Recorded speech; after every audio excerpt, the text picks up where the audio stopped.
થોડોક લાંબો છે ભાઈ પ્રશ્ન.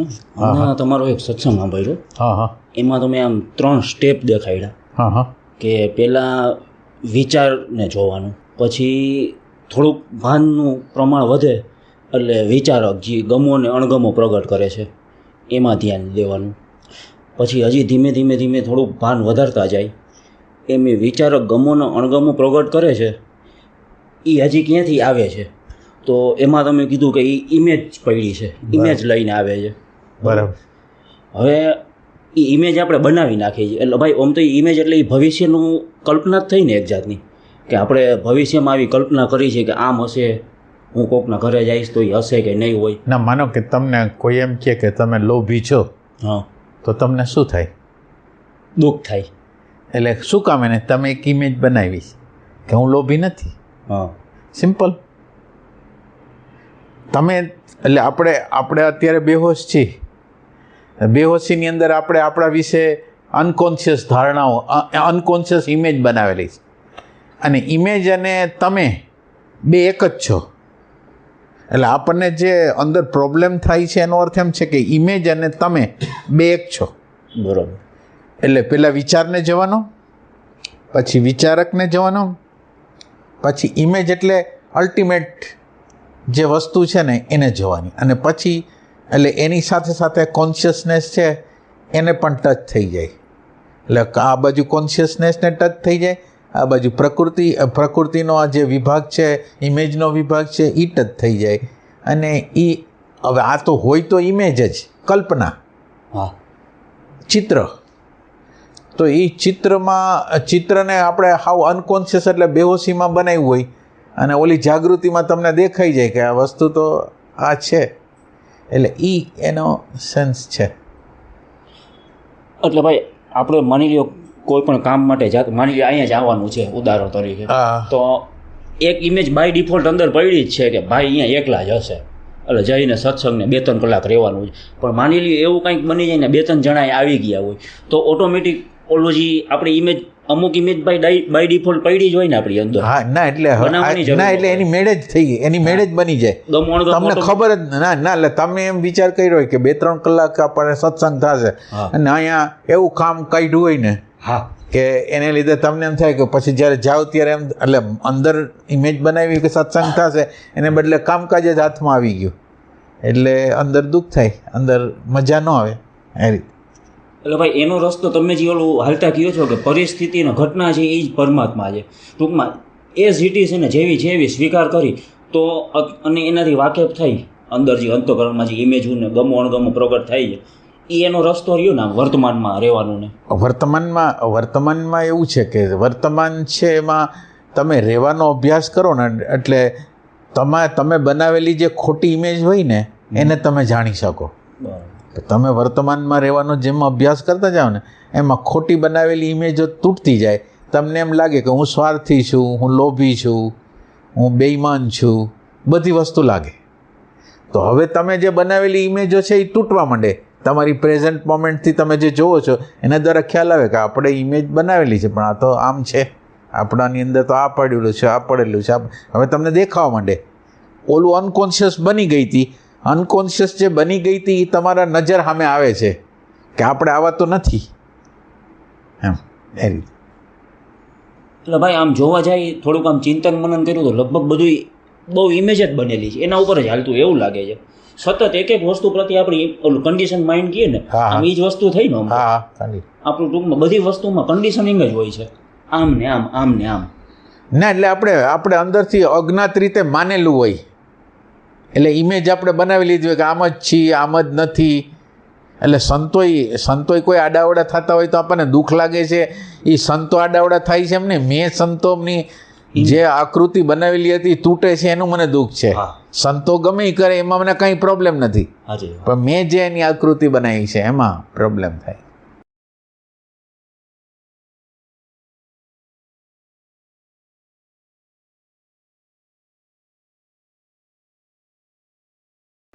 બોલે જાય છે કઈ જગ્યાએ, ઇમેજ પડે છે અંદર કઈ જગ્યાએ કે જે આઈડેન્ટિફિકેશન ઇમેજ સાથે થઈ જાય છે. ઇમેજ પડે, તમારી ઇમેજ છે મારા ઉપર પડી, હા હા, તો એ મારી ઇમેજ પેલા કઈ જગ્યાએ મારે એનું સેન્ટર કયું કે જે પછી દર ફેરી પ્રગટ થઈને આ રીતે દુઃખ અપાવે? એટલે ઇમેજ બનાવવાનું સેન્ટર છે ઇન્ટેલેક્ચ્યુઅલ સેન્ટર. હા, કલ્પનાનું જે સેન્ટર છે ને એ ઇન્ટેલેક્ચ્યુઅલ સેન્ટર છે. એટલે ઇન્ટેલેક્ચ્યુઅલ સેન્ટર છે એ બનાવે છે.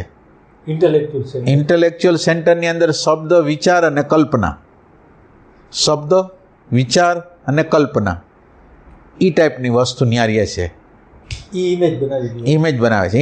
ઇન્ટેલેક્ટ છે એ જ બનાવે છે. આપણી અંદરની સો કોલ્ડ જે કહેવાતી જે બુદ્ધિ છે, કહેવાતી શબ્દ વિચારવાળી જે બુદ્ધિ છે એ ઇમેજ બનાવે છે. એ ઇમેજ તો એ બનાવે છે, પણ દુઃખ કોઈ બીજી વસ્તુને થાય છે અહીંયા. એટલે દુઃખ તો જીવંત વસ્તુ હોય એને જ થાય ને. પીડા કંઈક બીજી વસ્તુને થાય છે. ના, એટલે ઇમેજ એટલે આમ જુદી વસ્તુને નથી થતી. તમે ઇમેજ હો, હા હા, તમે પોતે જ ઇમેજ છો અને ઇમેજ તૂટે છે, તો તમે ઇમેજ બની ગયેલા છો એટલે તમને દુઃખ થાય છે. તમને એટલે આમ એને હજી આપણે વ્યવસ્થિત રીતે કરવું હોય તો એ બુદ્ધિનો અને એટેન્શનનો બેયનો વિભાગ છે. બુદ્ધિનો વિભાગ છે કે ઇમેજ બનાવે છે, અને આ જે એટેન્શન છે એને એનર્જી આપે છે. એ બેયના વિભાગથી આપણને દુઃખ થાય છે. એટલે એટેન્શન છે એ આઈડેન્ટિફાઈ ઇમેજ આરે થઈ જાય છે. એમાં અહંકારનો કઈ રોલ છે? એટલે અહંકારનો રોલ થયો જ ને. એટલે એ અહંકાર જ ઇમેજને કઈ નક્કી કરાવે છે? ના, અહંકાર ના. કોનો રોલ? અહંકારનો શું રોલ છે એમાં ઇમેજ? ના, એટલે અહંકારને કઈ રોલ જ ભજવવાનો ન હોય. અહંકાર વતી બીજા રોલ ભજવતા હોય. અહંકાર તો આમ અંદર સૂક્ષ્મ રીતે પડેલો છે ને મન બુદ્ધિ છે ને એના વતી લઈડા રાખે છે. ઓને કંઈ કહેવું નથી પડતું. અહંકારને કંઈ કહેવું નથી પડતું કે તમે મારો જસ્ટિફિકેશન કરો કે બફર બનાવો કે શું કરો, એ કંઈ કહેવાનું જ નહીં. આ જે યંત્રની આખી રચના, જે મન બુદ્ધિની જે રચના છે એ અહંકાર માટે જ કામ કરવાનું છે. એટલે એને બીજું કંઈ કરવાનું જ નથી. એટલે અહંકાર ના, એટલે અહંકાર તો હાવ કરતાં હાવ સૂક્ષ્માતિ સૂક્ષ્મ છે. સાચું કહું ને, આત્માને ટચ કરવો હેલો છે, પણ અહંકારને ટચ કરવો અઘરો છે. કારણ કે અહંકારને કંઈ બોલવાનું જ નથી. અહંકારને પોતાને કંઈ બોલવાનું જ નથી. એના વતી આ લઈડા રાખે છે. એટલે એમ કે આ રાજા છે અને આ રાજાને કંઈ બોલવાનું નથી. અહંકારના રાજાને બોલવાનું નથી ને આ એના બચાવો, જસ્ટિફિકેશન ને આ બધું કર્યા રાખશે એની રીતે જ કે હું બરાબર છું, હું ખોટો નથી. એટલે અહંકારને પકડવો બહુ અઘરો છે. ગુલામ થયો રાણી થઈ, હે બચાવ કરે છે હાજી. તો એ ગુલામ થઈ કે રાણી થઈ? તો આ રાજા છે તો ઓલો જે આ બધું કામ કર્યા રાખે છે, એ ગુલામથી કર્યા રાખે છે કે રાણીથી કર્યા? ગુલામથી જ કરે ને. આમ ગુલામથી જ કરતા હોય. ગુલામ એટલે બેહોશીથી કરતા હોય. ચાહે પછી ચોકટનો ગલ્લો હોય, લાલનો હોય કે ગમે તેનો હોય. પછી એટલે પાનું તો ગલ્લાનું જ હોય. ગલ્લાનું પાનું. લોકો એમ કહે છે કે રાણી છે એ પોતાને ગમતો રોલ જ ભજવે છે. ના, એટલે રાણી એટલે ખેંચાઈ ગયેલું એટેન્શન. એટલે થોડી વાર ના, એટલે એ રાણી સ્થિર નથી. થોડી વાર તમને એમ લાગે કે આમ હાલો મારે ગીત ગાવાનું ચાલુ કર્યું. તમે માનો કે તમને ગીતનો શોખ છે અને તમે ગીત ગાવાનું થોડા દિવસ ટ્રાય કરી. હવે એ થોડા દિવસ ટ્રાય કર્યા પછી અચાનક રીતે એનો રસ ઉડી જાય, એટલે પછી વહી જાય. એવી રીતે તમે તમારો એક પુસ્તક વાંચતા હશો તોય તમને ખ્યાલ આવશે કે પુસ્તક થોડેક લગીને પહોંચ્યા પછી ક્યાં ઉડી જાય છે ખબર નથી પડતી. એટલે રાણીને પહેલાં રસ જાગ્યો પછી વયો ગયો. કારણ કે એને દિશા આપનાર કોઈ છે જ નહીં. દિશા કોણ આપે? આઈડેન્ટિફાઈ છે રસ આઈને. રસ એને ખેંચી જાય છે અને રસ ઉડી જાય છે. એમ લોકો જે કહે છે ઇન્ટરનલ કન્સિડરેશન, એ કંઈ કામ કરે ખરું? શેમાં? આપણી ભૂમિકામાં, સાધનાની. એટલે ઇન્ટરનલ કન્સિડરેશન એટલે સ્વાર્થનું કેન્દ્ર છોડવું. હા, એટલે તમે કયો શું કેવી? ઇન્ટરનલ કન્સિડરેશન એટલે હું બરાબર છું, મેં જે કર્યું એ બરાબર જ છે, તમે એને સમજતા નથી. એટલે આ બધું કામ ઇન્ટરનલ કન્સિડરેશન એટલે હું બરાબર છું. સતત રીતે આ બચાવ કરવાનો છે. સતત રીતે બચાવ કરવાનો. એટલે ઇન્ટરનલ કન્સિડરેશન તો છોડે તો એને તો પછી એટલે આમ આપણે એને વિચાર કરીને આત્માને અણુ પરમાણુ ચોટેલા છે. હવે આ ઇન્ટરનલ કન્સિડરેશન એમાં એનો મોટો હિસ્સો છે. હું ન હોય તો કાંઈ બને નહીં, હું ન હોય તો કાંઈ ન બને. તો ઇન્ટરનલ કન્સિડરેશન દ્વારા સ્વાર્થનું કેન્દ્ર છૂટતું જાય, સ્વાર્થનું કેન્દ્ર છૂટતું જાય. એને જે સ્વાર્થ હારે આઈડેન્ટિફિકેશન છે એ તૂટતું જાય સ્વાર્થ. અને આપણે બીજા માટે કોઈને માટે કંઈક કામ એટલે બીજાને હેલ્પ કરવી, મદદ કરવી, એ ટાઈપનું કામ કરતા રહી. તો એ ઇન્ટરનલ કન્સિડરેશન છે. ઇન્ટરનલ કન્સિડરેશનમાંથી બહાર નીકળવાની પ્રક્રિયા છે એક્સટર્નલ કન્સિડરેશન. હા, બે છે. ઇન્ટરનલ એટલે હું જ બરાબર છું ને હું જ છું જે છે એ. એક્સટર્નલ એટલે બીજા એટલે એમ કે મારી સામે જે લોકો આવે છે એને કેવી રીતે સુખ મળશે, એને કેવી રીતે સંતોષ મળશે, એને કેવી રીતે આનંદ મળશે. આપણે જે જગ્યાએ હોય એ જગ્યાએ આપણે વિચાર આપણો ન કરી, બીજાનો કરી.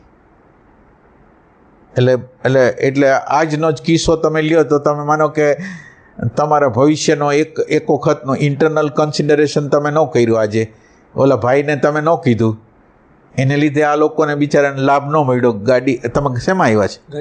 ગાડીમાં જ આવ્યા છે. તો હા, પણ છતાંય તમારો સ્વાર્થનો વિચાર જે છે એ ઇન્ટરનલ કન્સિડરેશન છે કે બીજી વખત મારે એની હારે જયા ગાય એમ. એટલે આ ઇન્ટરનલ કન્સિડરેશન. એક્સટર્નલ એટલે અને કુદરતનો એક નવો લો લાગુ પડે. તમે જ્યારે એક્સટર્નલ કન્સિડરેશન કરતા જાઓ ને એટલે લો ઓફ એક્સિડન્ટમાંથી તમે બહાર નીકળતા જાઓ. ભગવાનનો કુદરતનો કાયદો આવે બીજો. ભાઈ એટલે એક્સટર્નલ કન્સિડરેશન એટલે આમ બીજો ગમે માણસ હોય એના પ્રત્યે રહેવાનું ને, ખાલી આપણો ઓળખીતો છે ને એના પ્રત્યે આપણે રહેતા હોય એમ નહીં. કોઈ પણ XY Z ગમે વ્યક્તિ છે એના પ્રત્યે પ્રેમ. હા, એટલે એ તો ખરું, પણ આપણે અત્યારે તો જોડાયેલા છીએ આપણી આજુબાજુના સગા સંબંધીઓ સાથે જોડાયેલા છે. એ તો આપણે કરવાનું જ છે, પણ અત્યારે આપણો પ્રશ્ન છે આપણા નજીકના લોકો સાથે કરવાનું છે. તો આપણા નજીકના લોકો સાથે જે આપણે જીવન જીવી છીએ એની આરે એક્સટર્નલ કન્સિડરેશન કેવું કરી છે એમ. તો ઓના કરતા આ જ અઘરું છે. નજીકના લોકોને કેર કરવી ને, બીજાને તો હજી આપણે સાચવી હતી ના. બીજા લોકો તો તમને નડતાય ન હોય. બીજા લોકો આગળ તમારી ઇમેજ હોય, ઘરના લોકો હોય ને એની આગળ ઇમેજ ન હોય, એટલે તમે હાવ કરતા હાવ ખુલ્લમ ખુલ્લા. એ હવે ગમે એ માને, મને કાંઈ એને પડી નથી. એટલે એ ટાઈપનો આપણો વ્યવહાર હોય એમ.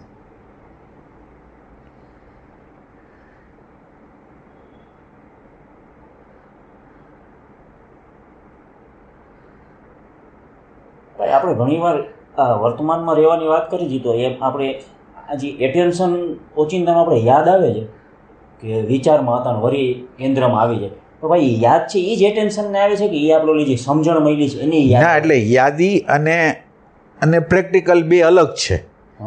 યાદી આવી ગઈ, માનો કે તમને યાદી આવી ગઈ કે મારે વર્તમાનમાં રહેવાનું છે, પણ એ ખાલી વિચાર જ હોય, તમે રહ્યો નહીં. એટલે બે વસ્તુ યાદ રાખવાની. ઓલું યાદ કરાવે છે, પછી તમે રહ્યો છો કે નહીં એ તમારા માટે. બરોબર. એટલે નકર આપણને ભ્રમણા થઈ જાય કે મને યાદી આવી ગઈ, પણ યાદીએ એકચ્યુઅલ કોઈ કામ કર્યું, વર્તમાનમાં આવી ગયું, તો એ કે ના નથી આવ્યું, તો એ ન હાલે.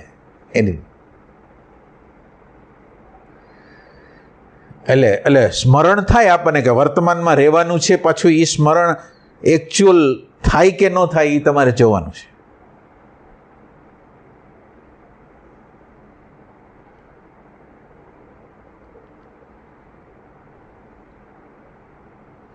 એક્સટર્નલ કન્સિડરેશન દ્વારા અંદરનો હું છે ને એ તૂટતો જાય.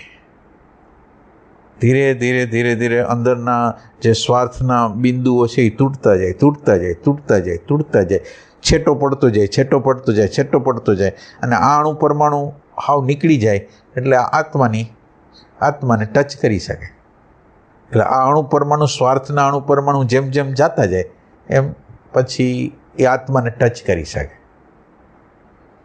એટલે ઇન્ટરનલ જે છે એ અહંકાર જે સ્વાર્થ ઉપર ઊભો છે એના ઉપર જ ઘા છે. એટલે સાચી સાધના આ એક્સટર્નલ કન્સિડરેશન છે.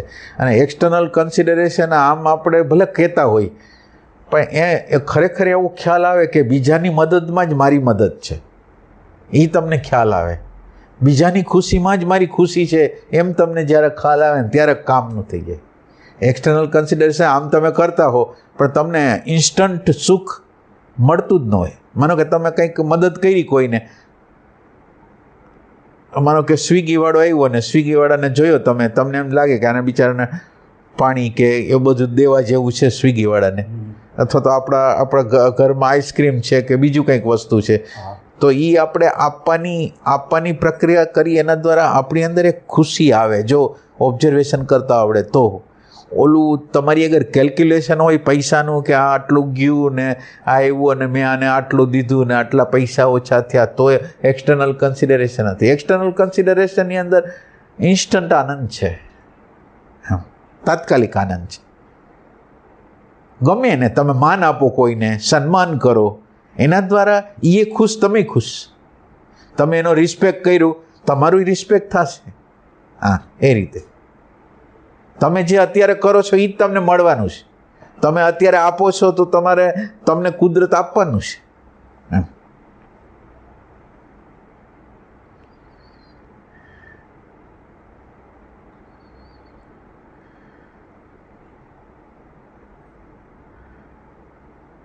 સ્વીકાર ભાવ અઘરો છે. બરાબર. હા, સ્વીકાર ભાવ અઘરો છે. પરિસ્થિતિ જે ડેટનેસ છે, હા, સ્વીકાર ભાવ ખરેખર અઘરો છે. એ લોકો કે જો સ્વીકાર ભાવ થોડા ઘણા અંશે સત્ય હોય, રિયલ સેન્સમાં સ્વીકાર ભાવ હોય તો વર્તમાન ક્ષણની અંદર રહેવું સહેલું લાગે. આવું ખરું કે? એટલે સ્વીકાર ભાવ તો ઇમ્પોસિબલ છે. હા, એટલે અઘરો છે, ઇમ્પોસિબલ છે. હા, જે પરિસ્થિતિ છે, માનો કે તમારા ઘરની અંદર અમુક વ્યક્તિઓ છે ને અમુક વ્યક્તિઓના અમુક સ્વભાવો છે, પણ છતાંય આપણે ગમે એટલા વર્ષથી એની હારે રહેતા હોય પણ આપણને એનો એક્સેપ્ટન્સ જ ન થાય.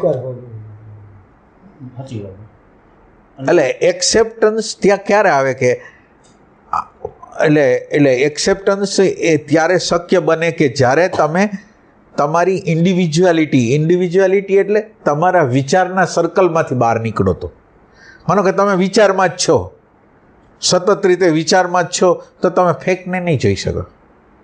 તો ફેકને તમે નથી જોઈ શકતા તો તમે વિચારનું કનેક્શન તોડો અને આ ક્ષણમાં જીવો, તો અત્યારનું ફેક છે એ આપણને દેખાવાનું છે.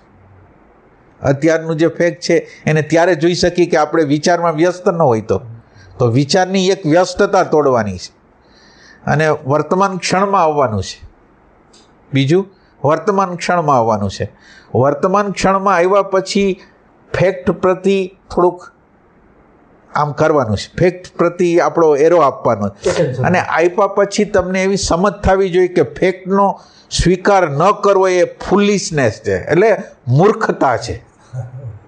ના, એ તમને અંદર ખબર પડે કે આ શું જે અત્યારે જે છે એને તમે નકાર કરી શકો એમ જ નથી, તો તમે આ શું કરો છો એમ તમને જો ખ્યાલ આવે કે આ શું કરો તમે, મૂર્ખતા દેખાય. હા, મૂર્ખતા.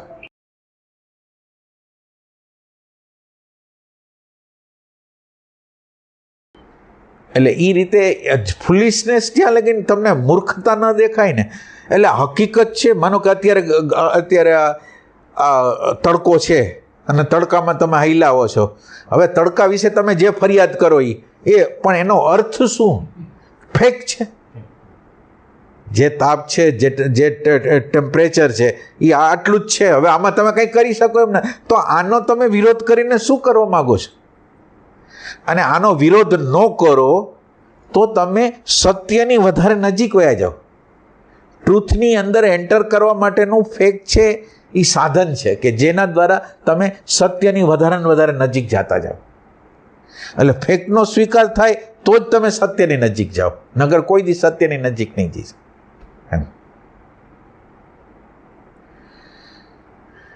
ફેક છે ફેકને આપણે તમે એમ કહો કે આપણે એક ફેક છે અને એક સાયકોલોજી છે. સાયકોલોજીને આપણે તમ કહીશી અને જે પરિસ્થિતિ છે એને તત કહીશી. ભગવાન આ આત્મા, ઓલો પરમાત્મા.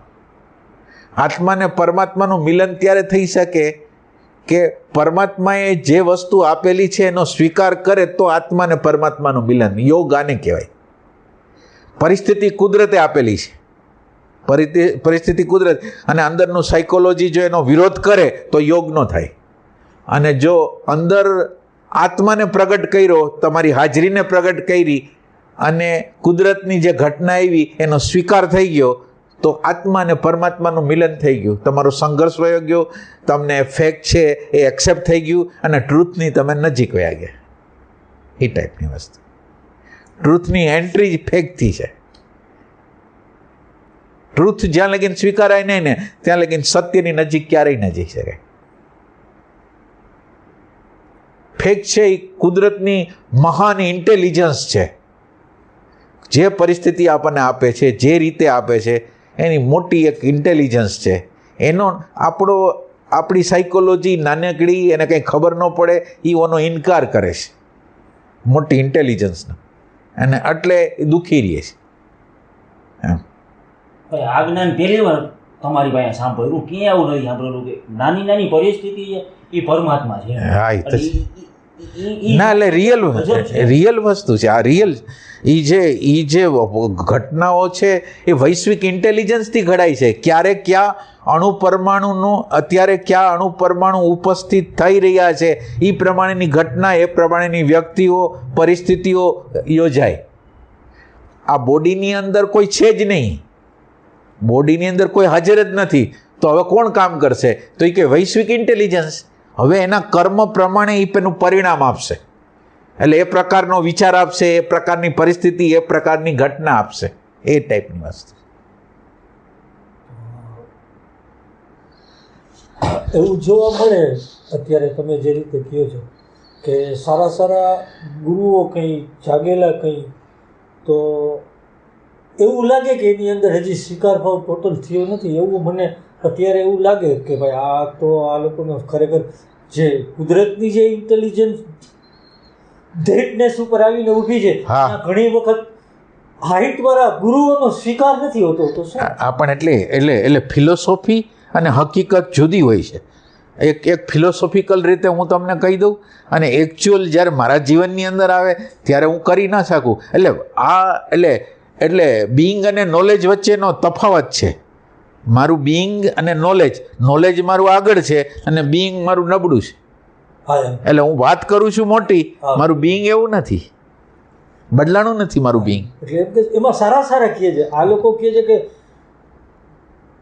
મારાથી સંભળાવાનું છે, એટલે કહું કે અતિશય કોઈ પૃથ્વી ઉપર જો સ્વીકાર ભાવને સ્થાન આપ્યું હોય તો એ કૃષ્ણ છે.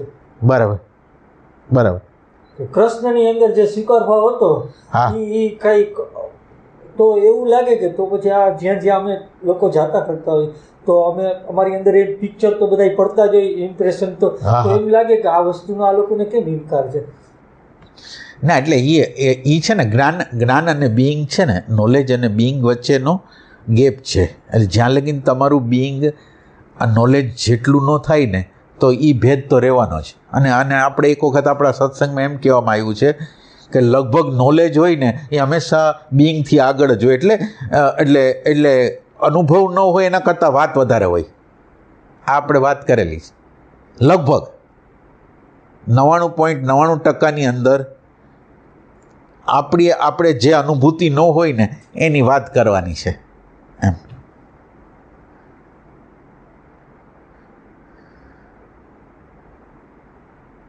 એટલે મોટું જ્ઞાન જે લોકોને હોય કે આ બધું ભગવાને જ બનાવ્યું છે ને એક પાંદડું એના વગર હલતું નથી, અને એ વાંધા લેતા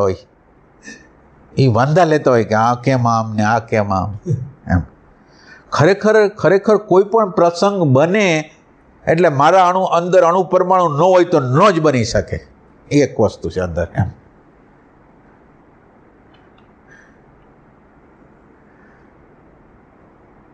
ક્યારેક આવી નાનકડી ઘટનાના પરિસ્થિતિમાં આવું ઓબ્ઝર્વેશન કર્યું હોય ને હા અને આમ એવું લાગે કે આમ અને એમાંથી જે સમજ મળી હોય ને અને ત્યારે જે સુખ ને આમ શાંતિ ને જે આમ અહેસાસ થાય ને એ આમ મેડિટેશનમાં બેઠા હોય ને જે શાંતિ એના કરતાં આમાં વધારે મજા આવ્યો. અચ્છા. કે નહીં આમ એની ક્વોલિટી થોડીક વધારે ઊંચી હશે કે નહીં એ સમજણની જે મળે છે. ના પણ એક વસ્તુ યાદ રાખવાની કે તમે જે મેડિટેશન કરો છો એ મેડિટેશનમાં તમે શું કરો છો? ના એટલે મેડિટેશન અને આનો કંઈક સંબંધ છે. મેડિટેશન તમે એટલા માટે કરો છો કે મેડિટેશનની અંદર એવા અણુ પરમાણુને તમે સર્જન કરો છો, હાયર પ્રકારના અણુ પરમાણુનું સર્જન કરો છો કે જે હાયર પ્રકારનું ડાયમેન્શન છે એ તમારા સાયકોલોજી ઉપર કામ કરી શકે. હવે તમે જે ધ્યાન કરો છો એ ગમે તમે માનો કે તમે આંખ બંધ કરી છે, તમારી ચિત્તવૃત્તિ ક્યાં જાય છે ખબર નથી. ખરેખર ધ્યાન એવી વસ્તુ છે કે ધ્યાન એવી વસ્તુ છે કે જોવાની વસ્તુ ઉપર ફોકસ નથી કરવાનો, જોનાર છે એના ઉપર ફોકસ તમારો કેટલો થાય છે. આપણે આ ધ્યાન કરી છીએ એટલા માટે કે જોનારને જોવો છે, જોનાર એને જોવો છે. હવે તમે આ ધ્યાન વખતે જોનારને જોવો છો કે જોવાની વસ્તુને જોવો છો? તમારી આગળ ભલે તમે અત્યારે પહોંચી ન શકો પણ તમારી આગળ આમ ચોક્કસ રીતે ધ્યેય હોવું જોઈએ કે જોનારને જોવાનો છે. અત્યારે તમે કોને જોઈ શકો છો? વિચારને જોઈ શકો છો, વિચારકને જોઈ શકો છો, ઇમેજને જોઈ શકો છો, કોને જોઈ શકો છો? તમે જ જુઓ. હવે આમાંથી કોઈને ન જોતા હો તો તમે જે ધ્યાન કરતા હો એ વિફળ છે, નકામું છે. એટલે આ એક વસ્તુ યાદ રાખો, તમે ધ્યાન એટલે એક નેટ પ્રેક્ટિસ છે કે એ નેટ પ્રેક્ટિસની અંદર તમે એવા અણુ પરમાણુ એવા એક ડાયમેન્શનમાં જાઓ છો, ભલે 1 સેકન્ડ 2 સેકન્ડ 3 સેકન્ડ એવા ડાયમેન્શનમાં જાઓ છો કે જે ડાયમેન્શનની અંદર હાયર વસ્તુ છે એ એને જોવે છે, જાણે છે, એ ટાઈપની વસ્તુ છે.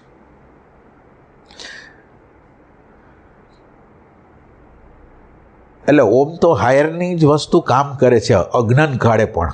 આમ અજ્ઞાનનો કાળ હોય તો હાયર પ્રકારની જ વસ્તુ કામ કરે છે પણ આપણે ખાલી જોઈ નથી શકતા. દાખલા તરીકે તમારું કોઈ અપમાન કર્યું તો અપમાન કર્યું એટલે કાન દ્વારા ગયું અંદર અને તમે જેને હું માનો છો, તમે જેને જે ઇમેજ બનાવી હતી એ ઇમેજ તૂટે છે. હવે એની અંદર જે તમે જે અપમાન શબ્દ જે કહે છે ને એ અપમાન શબ્દની અંદર તમે જે વ્યાખ્યા કરેલી છે કે અપમાન, આને તમે જે ઇમેજ બનાવેલી છે એ તૂટે છે. એટલે ઇમેજ બનાવેલી તૂટે છે એની ખબર કોને પડે? ખબર કોને પડે? ઇમેજ તૂટી રહી છે એ ખબર તો આને જ પડે છે. જો તમે બરાબર સમજો, મેમરી એની જગ્યાએ પડેલી છે. તમે એક વસ્તુ યાદ રાખો કે આપણે કેમ હાર્ડ ડિસ્કની અંદર પડેલી છે એમ બ્રેઇન સેલની અંદર મેમરી પડેલી છે. હવે કોઈ પણ પ્રસંગ બને, માનો કે હું તમને જોઉં છું અને તમારું નામ એટલે તમને જેવો જોયો એટલે જોવાની પ્રક્રિયા એટેન્શન કરે છે. એટેન્શન કર્યા પછી હવે અંદર સ્મૃતિની અંદર એ જાય છે. હવે સ્મૃતિની અંદર કોણ જાય છે? સ્મૃતિ તો એની જગ્યાએ પડેલી છે ને કાઢે છે કોણ? સ્મૃતિને કોણ કાઢે છે? એટલે એટેન્શનનું જે ભાન નામનું તત્વ છે એ જ બધેથી એકઠું કરી આવે છે, કરે છે પ્રોસેસ આખી એ જ.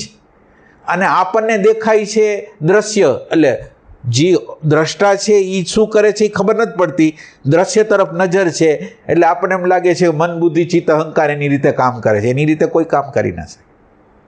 એટલે અત્યારે અજ્ઞાન કાળની અંદર એ ભાન નામનું તત્વ જ કામ કરે છે. મેમરી તો એની જગ્યાએ પડેલી છે, એ જડ છે, એ હાલી ન હગે, ચાલી ન હગે, કાંઈ કરી ન શકે. એની અંદર સારું ન હોય, ખરાબ ન હોય, કાંઈ ન હોય. અને આ જે એટેન્શનના પાવરથી, એટેન્શનની શક્તિથી, એટેન્શનના ભાનથી એ મેમરી આગળ જાય, મેમરીમાંથી માહિતી લે આવે કે આને ફલાણા ભાઈ છે, ઢીકણા ભાઈ છે. એ બધી પ્રોસેસ છે એ ભાન નામનું તત્વ કરે છે. આ મન બુદ્ધિ ચિત્ત અહંકાર કોઈ કાંઈ કરી જ ન શકે, કરે છે આ જ એની એનર્જીથી જ થાય છે એમ. એટલે આ એક યાદ રાખવા જેવી વસ્તુ છે.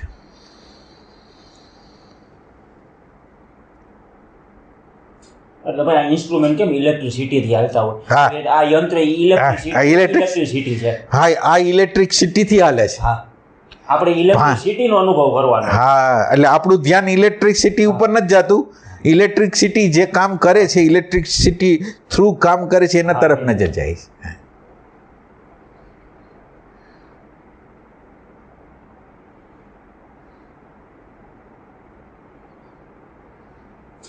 એટલે ભાઈ ઓમ જોવા જઈએ તો શરીર મરેલું જ છે ને અત્યારે. અત્યારે આ તો ભાન શરીર એટલે છે. શરીર મન, તમે જેને શરીર મન કહેતા હો, ઇન્ફોર્મેશન જે કહેતા હો, ઇન્ફોર્મેશન એટલે અત્યારે કહેવાતી બુદ્ધિ, સો કોલ્ડ બુદ્ધિ કહેવાય, આ બધી વસ્તુ જળ છે, કાંઈ કરી ન શકે. એ એની જગ્યાએ જ છે, જ્યાં સ્ટોરેજ હાઉસ છે ત્યાં જ છે. એને કાઢીને બહાર કાઢી, એટલે બે આઈડેન્ટિફિકેશન છે, એક માઇન્ડ છે અને એક એટેન્શન છે. આ બે એકાકાર થઈ ગયા છે, એટલે પ્રોસેસ તો આ જ કરે છે. માઇન્ડની અંદર ડેટા પડેલા છે અને ડેટાને ગોઠવીને એનું સુખ દુઃખ એ લીધા રાખે છે એમ. યંત્ર ભાઈ જબરજસ્ત સંમોહન છે પણ.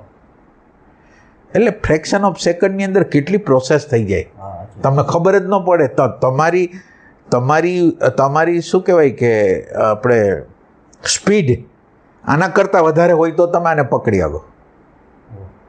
આને પકડવા, આ જે કાર્ય કરે છે એના કરતાં તમારી સ્પીડ વધારે હોય અને એના માટે હાયર ડાયમેન્શનમાં જાઓ તો એની સ્પીડ વધારે છે એમ.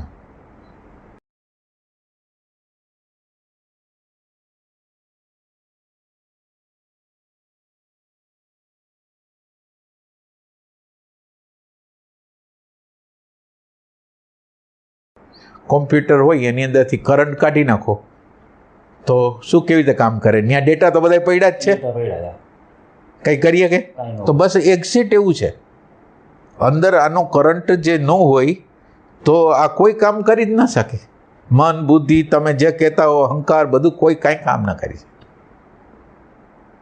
એટલે કુદરતે આપણને ભ્રમણા પેદા થાય એના માટે જાણે કે અહંકાર કામ કરતો હોય, બુદ્ધિ કામ કરતી એવું લાગે. કોઈ કામ કરતું નથી. સાચી રીતે જો તો કોઈનો આમાં હિસ્સો નથી. અણસમજ છે એ જ એનો હિસ્સો છે. અન્ડરસ્ટેન્ડિંગ થઈ જાય તો તમને કોઈ પ્રોબ્લેમ નથી એમ.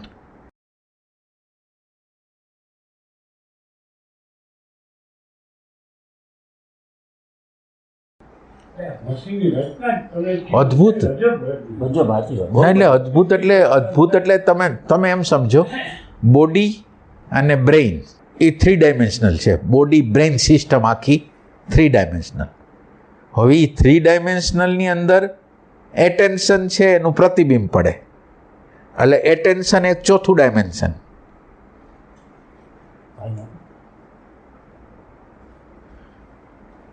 મને તો ભાઈ તમારી તમે એકવાર ઓલી વાત કરી હતી ને સત્સંગમાં કે આ બોડીમાં બધું હેપનિંગ જ છે. ખરેખર મને એમ છે આપણે લાચાર જ છીએ. બધું હેપનિંગ છે, ઓટોમેટિક રિએક્શન. તમારી યાર વાતચીત કરું છું પણ હજી અંદર શું હાલતું હશે તો તમે કહો છો એમ કે સઘન ભાનની જરૂર પડે તો મશીન અંદર શું પ્રોસેસ કરે છે. એ ખબર પડે. અને બધું હેપનિંગ છે. એ આ વસ્તુનો અંદાજો ક્યારેક આવી જાય. બરાબર. કે હેપનિંગ સાચી આપણા હાથમાં કંઈ છે જ નહીં. અચ્છા. આપણે કંઈક વાત કરતા હતા. શું કરતા હતા? આની પહેલાં આપણે પાણી દીધા પહેલાં કંઈક વાત કરતા હતા, એ કટ થઈ ગયું. પાણી દીધા પહેલાં મગનભાઈ કીધું કે બધું યંત્ર ગજબની રચના છે યંત્રની. એ વાત આવી અત્યારે ભાઈ ભેગા બોલતા હોય ને જૂના યાદી આવતી જાય. ભાઈ રાલુપાળી ભાઈ કાયમ કહે છે કે વૃત્તિ અનંત છે એટલે જોનાર તો એક છે, કાયમ કહે. તમે એક વાર મને અત્યારે યાદ આવે છે કે આ આકાશમાં શબ્દ ઘૂમે છે. ચિત્રાકાશનું એ જે પ્રકાશ પાડતો ચિત્રાકાશ શું છે એના પર એક પ્રકાશ. એટલે એમ કે 3 પ્રકારના આકાશ છે. એક આ વ્યવહારિક આકાશ છે કે જેમાં આપણે બેઠા છીએ, સોફો છે, ટેબલ છે, ટીવી છે, આ વ્યવહારિક આકાશ છે. અને આ વ્યવહારિક આકાશની અંદર 3 ડાયમેન્શન વાળા લંબાઈ, પહોળાઈ અને ઊંચાઈવાળા પદાર્થો રહે છે. આ 3 ડાયમેન્શન આ આકાશની અંદર. એટલે જેટલી મેટર જેટલી છે, મેટર એટલે શું કહેવાય ને, પદાર્થ. જેટલા પદાર્થો છે એ આકાશની અંદર, સ્થૂલ પદાર્થો છે એ આકાશની અંદર છે. હવે કુદરતે બીજી એક રચના કરી કે કુદરતના આકારો, કુદરતના આકારો તમારા આંખ, કાન, શબ્દ, સ્પર્શ, રૂપ, રસ, ગંધ દ્વારા અંદર જાય ને એટલે બીજા આકાશની અંદર, ચિત્તના આકાશની અંદર આવી જાય. હવે આ વ્યવહારિક આકાશમાંથી નીકળી ગયા અને તમારા સાયકોલોજીકલ એટલે ચિત્તના આકાશની અંદર આવી ગયા. હવે ચિત્તના આકાશની અંદર શબ્દ અને વિચાર રહે છે. આ આકાશની અંદર બધા મેટરો, નામરૂપવાળા 3 ડાયમેન્શનલ મેટર રહે છે. તમારા ચિત્તના પ્રદેશની અંદર શબ્દ અને વિચાર એટલે ચિત્તનું એક આકાશ છે અને એમાં શબ્દ અને વિચાર રહે છે. હવે આ શબ્દ અને વિચાર જેમાં રહે છે, ચિત્તનું જે આકાશ જેમાં રહે છે એ ચૈતન્યનો આકાશ છે, ચિદાભાસ કહેવાય, ભાનનું આકાશ છે. અને એમાં બધી વસ્તુ ભાનના આકાશની અંદર એટલે આપણે તમે એમ સમજો કે તમે ધ્યાન કરતા હો ત્યારે તમારું ચિત્તના આકાશમાં, ચિત્તનું જે આકાશ છે એમાં હાવ કરતાં હાવ વિચાર વગરની સ્થિતિ થાય તો તમે હોવાપણાની સ્થિતિને સ્પર્શ કરી શકો. એટલે આપણા ચિદાકાશનો સ્પર્શ થઈ શકે. વૃત્તિનો સંપૂર્ણ અભાવ થઈ ગયો. માનો કે તમારા ચિત્તની અંદર સંપૂર્ણ રીતે વૃત્તિનો અભાવ થઈ ગયો. હવે વૃત્તિ છે જ નહીં, તો વૃત્તિ નહીં હોવા છતાં તમારી જે હાજરી છે એ ચિદાકાશ છે. એ ટાઈપની વસ્તુ છે. એટલે ધીરે ધીરે વ્યવહારિક આકાશમાંથી સાયકોલોજીકલમાંથી જે સ્પિરિચ્યુઅલ અથવા સત્ય અથવા ચિદાકાશ છે એમાં આપણે એન્ટ્રી મારવાની છે.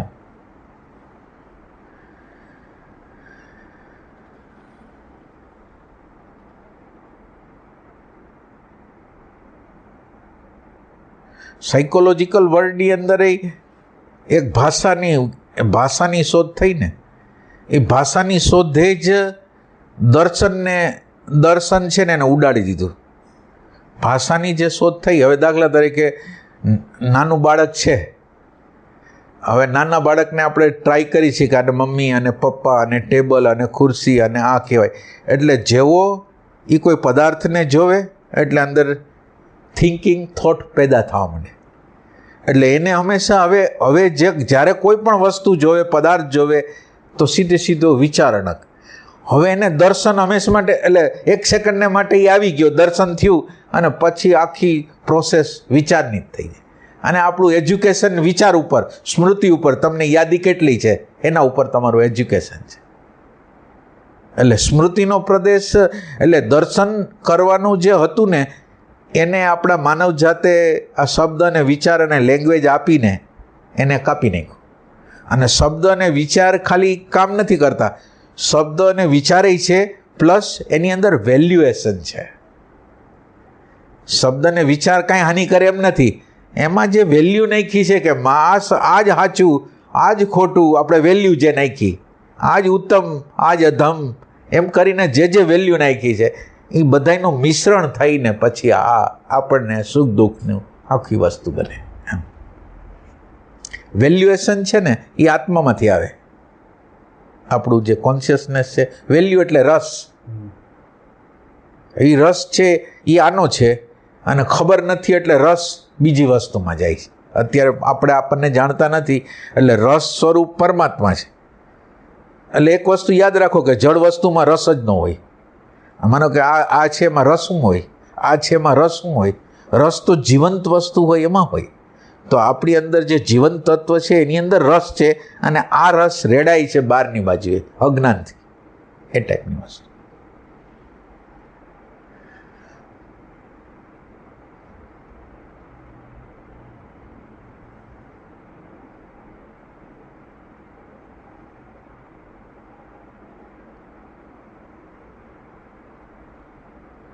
એટલે નામરૂપના જે પદાર્થો આપણને જે બહાર કાંઈ પણ દેખાય ના, એટલે કુદરતે આ વસ્તુ રાખી છે. આપણે વ્યવહારિક આકાશ કીધું, ચિત્તનું આકાશ કીધું અને ચિદાકાશ કીધું. હવે જેટલી વસ્તુ આમાં દેખાય ને એને તમે પ્રશ્ન કરો ને તો તમે સત્ય આગળ લઈ ગયો. એટલે આ જે અત્યારે દેખાય છે એ સત્ય નથી. દાખલા તરીકે એક પરિસ્થિતિ આવી, તમને કોઈ પણ પ્રકારની પરિસ્થિતિ આવી કે મધરનું ઓપરેશન કરવું છે, માનો કે, તો એ પરિસ્થિતિ માનો કે એ પરિસ્થિતિનું નિર્માણ થયું ને તો એ પરિસ્થિતિના નિર્માણ દ્વારા શું થાય? અંદર પરિસ્થિતિનું નિર્માણ થયું તો આપણે જે પરિસ્થિતિનું જે નિર્માણ થયું ને એને બોજાથી કામ કરી લઈએ. હવે આ પરિસ્થિતિ શું કામ એને આવી? હવે પ્રશ્ન ના જો એટલે હું તમને એમ કહેવા માગું છું કે વ્યવહારિક જગતની અંદર તમને જે દેખાય છે એમાં તમે પ્રશ્ન કરો કે આ પરિસ્થિતિ મારી આગળ કેમ આવી? આ જ પરિસ્થિતિ મારી આગળ કેમ આવી? કરીએ કો પ્રશ્ન કરીએ ભાઈ, પણ પછી જવાબ ઓલો સત્સંગમાંથી આવી જાય કે આપણે અણુ પરમાણુ ઉપાદાન પડ્યું છે અંદર, એટલે કદાચ એ રીતનું પરિસ્થિતિનું નિર્માણ થયું હોય. ના, એટલે અણુ પરમાણુ છે એને કોણ બદલવા માગે છે? માનો કે તમારા અણુ પરમાણુ એવા છે અને એને લીધે પરિસ્થિતિ માનો કે આવી, તો એને બદલાવા કોણ માગે છે? એટલે પરિસ્થિતિ નથી ગમતી એને તો આપણો અહંકાર જ બદલાવ માંગતો હશે. ના, માનો કે આ પરિસ્થિતિ કુદરત શું કામ આપે છે? અણગમતી આપણા ઇવોલ્યુશન માટે જ હશે ને. ના, એટલે તમે જે વસ્તુ તમે ઘટનાને જે પરસેપ્શનથી જોવો છો, જે અભિગમથી જોવો છો, જે વ્યૂથી જોવો છો, એને બદલાવા માટે કહે છે કે આ વસ્તુને તમે આવી રીતે જોવો છો એને બદલા આવી રીતે જોઈ શકો, પોઝિટિવલી જોઈ શકો. એટલે એ એમ કે છે તમારું પરસેપ્શન છે એ બદલાવો. એટલે જો ઘટના છે એ સંકેત કરે છે તમારા પરસેપ્શનને બદલાવવા માટે. આ એક વસ્તુ. હવે માનો કે નામ રૂપવાળી તમે વસ્તુ જોઈ તો તમે એમ પ્રશ્ન કરી શકો કે આ હું જોઉં છું એવું જ છે? માનો કે હું ટેબલ જોઉં છું, આ તો ટેબલ ખરેખર આવું જ છે? આને કીડી કેવી રીતે જોતી હોય? અને ઘોડો કેવી રીતે જોતો હોય? અને દેવ કેવી રીતે જોતા હોય? અને ગાય કેવી રીતે જોતી હોય? તો એનો અર્થ એમ છે ઇન્દ્રિયોના સંમોહનથી, માનો કે મારી ઇન્દ્રિય છે એ માનો કે 130 સેકન્ડના માનો કે 130 વાઇબ્રેશન વાળી વસ્તુ જોઈ શકે છે. તો 130 વાળી વસ્તુ દેખાય છે, 130ની ઉપર અને 130ની નીચે દેખાતું નથી. તો રિયલ શું?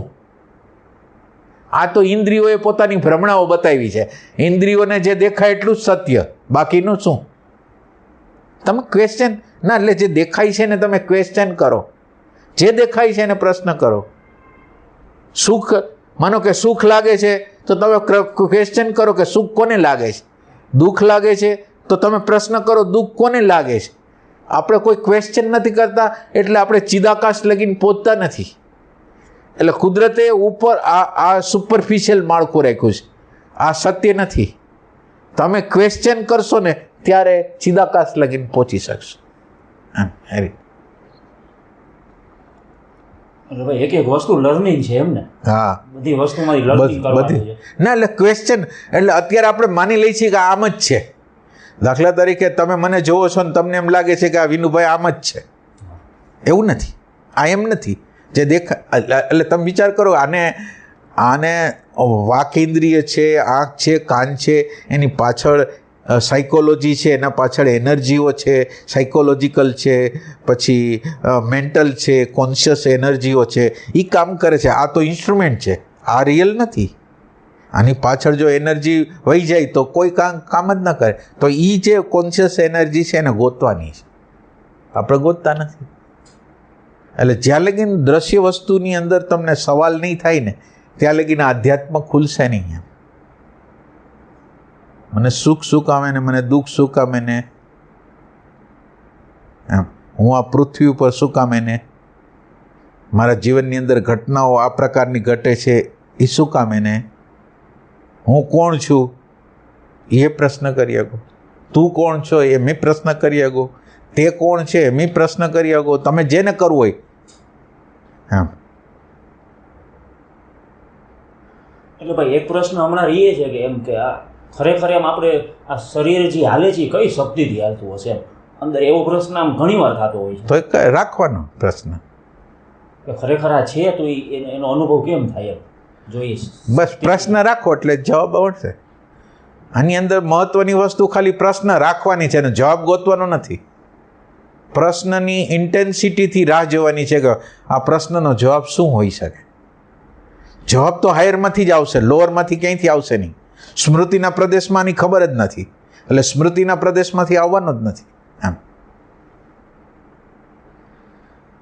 એટલે પ્રશ્ન ખાલી કરવો ને એ આધ્યાત્મ છે.